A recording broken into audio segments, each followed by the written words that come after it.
বাবার মৃত্যুর শেষ দাফন কাফনে মাকে আনার জন্য আপ্রাণ চেষ্টা করে আমাদের সাবেক শিক্ষামন্ত্রী ডক্টর দীপুমনির মেয়ে।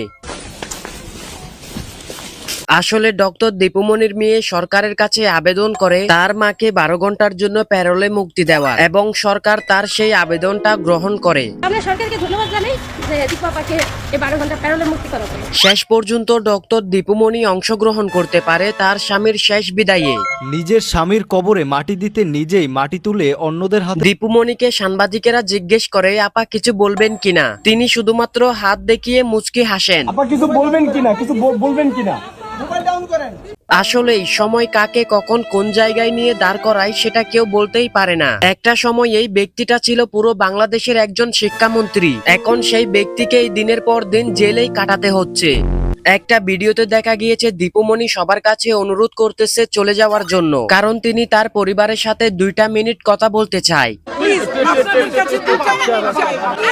আবার দেখলাম দীপুমনিকে যখন পুলিশ নিয়ে চলে যাচ্ছিল তখন তার পিছে পিছে কয়েকটা ছেলে স্লোগান দেয়। শুধুমাত্র এই কথাটা বলার কারণে পুলিশ ছেলেটাকে গ্রেফতার করে নিয়ে যায়। স্লোগানটা দিয়েছিল কারা? তারপর দেখলাম একটা লোক বলতেছে দীপুমনিকে মিথ্যা মামলা দিয়ে হয়রানি করা হচ্ছে। মিথ্যা মামলা দিয়ে হয়রানি করতেছে এই মহিলাকে, ইনশাআল্লাহ একদিন জয় হবেই আমাদের। বিশ্বাস করেন ভাই, লোকটি শুধুমাত্র এই কথাটা বলার কারণে পুলিশও তাকে গ্রেফতার করে নিয়ে যায়।